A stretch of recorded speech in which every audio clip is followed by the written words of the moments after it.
नमस्कार बच्चों, स्वागत है आपका मेरे YouTube चैनल पर। आज हम चर्चा करेंगे कक्षा 10 की हिंदी किताब की एक बेहद प्रेरणादायक कविता कर चले हम फिदा के बारे में।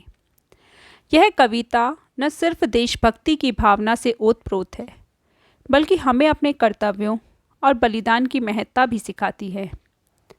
आज की इस वीडियो में मैं आपके साथ इस कविता से जुड़े कुछ महत्वपूर्ण बिंदु साझा करूंगी, जो आपको इस कविता को बेहतर समझने में मदद करेंगे। तो आपको अगर वीडियो पसंद आए तो इसे लाइक करें और सब्सक्राइब करें। कर चले हम फिदा।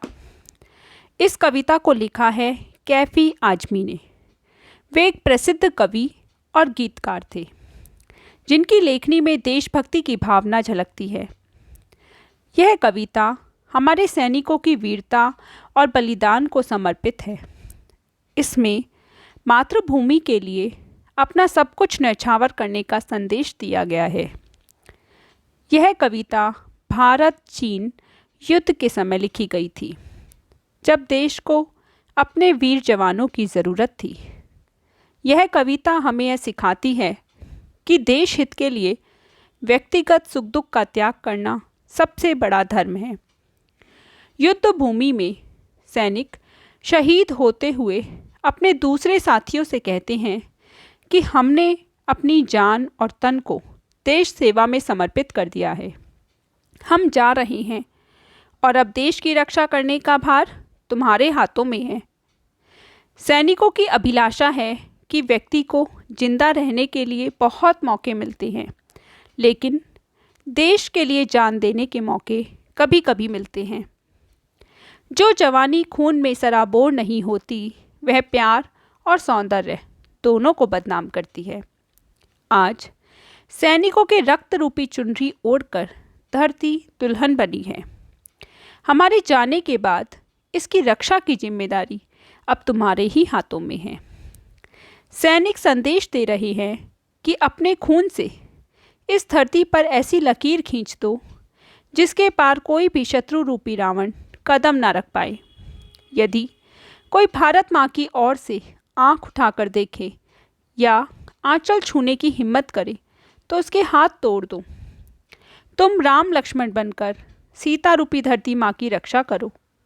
सैनिकों की अभिलाषा है कि बलिदान का पथ रिक्त नहीं रहना चाहिए और उस मार्ग पर नित्य नए मतवाले वीरों की टोली आती रहनी चाहिए। कविता में सरल लेकिन प्रभावी और प्रेरक भाषा का प्रयोग किया गया है। इस कविता में सैनिक अपने प्राण त्यागने के बाद भी अपने साथियों और देशवासियों को देशभक्ति का संदेश दे रहे हैं। इस कविता में अनुप्रास और रूपक जैसे अलंकारिक विशेषताओं का सुंदर प्रयोग हुआ है। भले ही यह कविता युद्ध काल में लिखी गई हो, लेकिन इसका संदेश आज भी उतना ही प्रासंगिक है। इस कविता को पढ़ने के बाद हमारे दिल में सैनिकों के लिए सम्मान और देशभक्ति की भावना और भी गहरी हो जाती है। तो बच्चों, यह थी कर चले हम फिदा कविता के कुछ महत्वपूर्ण बिंदु। यह कविता सिर्फ शब्दों का मेल नहीं, बल्कि हमारी भावनाओं और देशभक्ति का आईना है। हमें सैनिकों के बलिदान को कभी नहीं भूलना चाहिए और हमेशा देश के प्रति अपने कर्तव्यों को निभाना चाहिए। अगर आपको यह वीडियो पसंद आई हो तो इसे लाइक करें और अपने दोस्तों के साथ शेयर करें और मेरे चैनल को सब्सक्राइब करें। अगले वीडियो में फिर मिलेंगे। तब तक के लिए जय हिंद, जय भारत।